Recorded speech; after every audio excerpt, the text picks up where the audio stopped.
नमस्कार, मैं doctor Meenakshi Verma, your friend philosopher and guide. आज एक बहुत कॉमन टॉपिक के साथ आई हूँ और वो है किक काउंट। मतलब कि प्रेगनेंसी के दौरान जो बच्चा शरीर में अपने यूट्रस के अंदर हलचल करता रहता है और किक्स मारता रहता है, उसके काउंट को क्या कहते हैं, इसका मतलब क्या है और इसकी सिग्निफिकेंस क्या है। नॉर्मली जो बच्चे की हलचल है अंदर, वो ये संकेत देती रहती है कि बच्चे की शारीरिक स्थिति अंदर कैसी है, वो स्वस्थ है कि नहीं, उसकी ग्रोथ वगैरह ठीक हो रही है या नहीं, और उसके बेसिस पे हम एक रफ असेसमेंट कर सकते हैं, जिसके लिए कोई बहुत टेक्नोलॉजी की ज़रूरत नहीं है और कोई टेस्ट नहीं है, कोई इंस्ट्रूमेंट की ज़रूरत नहीं है, डॉक्टर की ज़रूरत नहीं है, नर्स की ज़रूरत नहीं है। पेशेंट खुद अपने आप ये काउंट्स कर सकते हैं और उससे ये हमें बच्चे की वेलबीइंग का पता चलता रहता है कि काउंट एग्जैक्टली कैसे करते हैं। इसमें दो तरह से किक काउंट किया जाता है।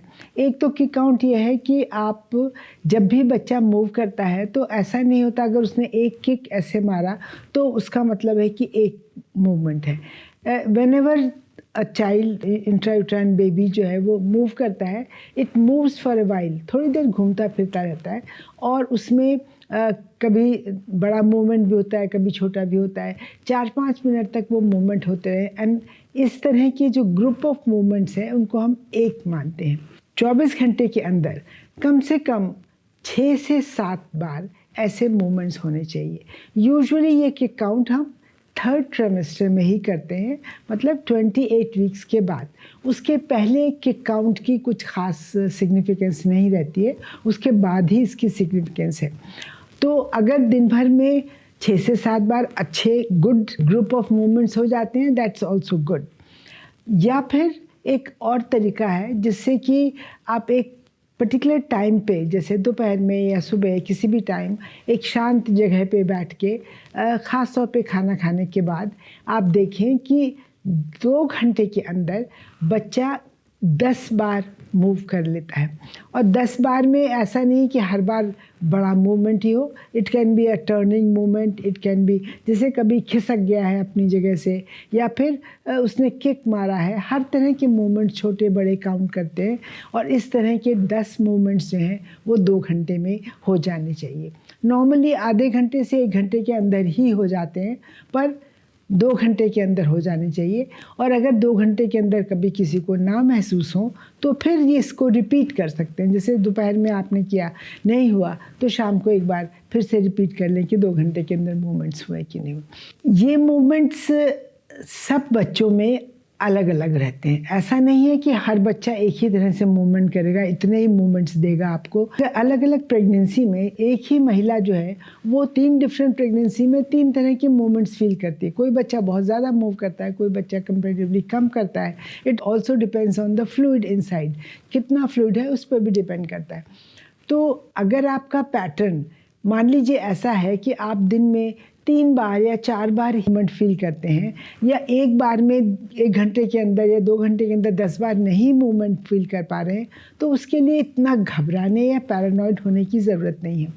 आप अपने शिशु का जो काउंट है, उसका जो पैटर्न है, उसको खुद ही एस्टैब्लिश करिए, खुद ही देखिए। 3-4 दिन, 5 दिन, 1 हफ्ते आप बराबर पैटर्न देखिए कि किस तरह से मूव करता है और उसी पैटर्न को फिर आप फॉलो करिए। और उसमें अगर आपको कमी महसूस होती है तो फिर आपको डॉक्टर से मिलने की ज़रूरत है। कभी कभी ऐसा भी होता है, कई महिलाओं को उनकी सेंसिटिविटी ही कम होती है, कम महसूस करती हैं, या उनका एब्डोमेन पे बहुत फैट होता है, इसकी वजह से नहीं मूवमेंट फील होता है, या फ्लूइड बहुत ज़्यादा होता है, हाइड्रामनियोसिस जिसको कहते हैं, उसकी वजह से भी वो नहीं मूव कर पाते, फील कर पाती हैं। तो कभी कभी कुछ बच्चे ही ऐसे होते हैं जो कंपैरेटिवली कम मूव करते हैं। तो ऐसा नहीं कि आप एकदम उसको लेके बहुत घबरा जाएं या परेशान हो जाएं। अपना अपना पैटर्न अलग है, आप उसको ध्यान से देखिए, समझिए और उसको फॉलो करिए। अगर उसमें गड़बड़ी है तो फिर आपको डेफिनेटली डॉक्टर से मिलना है। और अगर 24 घंटे में आपको मूवमेंट्स फील नहीं होते हैं, जैसे दिन भर नहीं हुए, फिर रात में आप सो गई, रात में तो वैसे भी नहीं पता चलता, और मॉर्निंग तक आपको नहीं फील हो रहे हैं, तो immediately you have to go and consult the doctor कि पिछले 24 घंटे से मुझे ठीक से मूवमेंट्स महसूस नहीं हो रहे हैं, बिकॉज दैट मे शो कि बच्चा कुछ डेंजर में है। कभी फ्लूइड कम होता है, उसकी वजह से भी हो जाते हैं। कभी बच्चे की जो नाल है घूमते घूमते कभी कभी एकदम से टाइट हो जाती है, ऐसा बहुत कम होता है, लेकिन कभी गले के अराउंड बहुत टाइट हो गई घूमते हुए, तो उससे भी मूवमेंट्स कम हो जाते हैं। और बच्चे को अगर ऑक्सीजनेशन कम मिल रहा है ड्यू टू वेरियस रीजंस, उससे भी कम हो जाते हैं। अगर कभी कभी ऐसा भी होता है कि बहुत ज़्यादा मूवमेंट होने लगता है, excessive foetal movements, even that is not good. अगर कभी भी आपको ऐसा लगा कि बच्चे को एक्सेसिव मूवमेंट्स हैं, जैसे छटपटा रहा है बच्चा अंदर, इसका मतलब है कि बच्चे को ऑक्सीजनेशन की कमी है, और आपको उसी वक्त इमीडिएटली जाकर डॉक्टर से सलाह लेनी पड़ेगी। ये छोटे बहुत अगर बाईं करवट आप लेट के करेंगे और शांतिपूर्वक देखेंगे तो आपको आराम से ये मिल जाएंगे। ये छोटी बातें हैं जिनको आपको अपने थ्रू आउट प्रेगनेंसी, खासतौर पे 28 हफ्ते से लेके 40 हफ्ते तक ध्यान में रखना है। मुझे उम्मीद है आपको ये इन्फॉर्मेशन अच्छी लगी होगी। अगले हफ्ते फिर एक नए टॉपिक के साथ मिलेंगे, तब तक के लिए नमस्कार।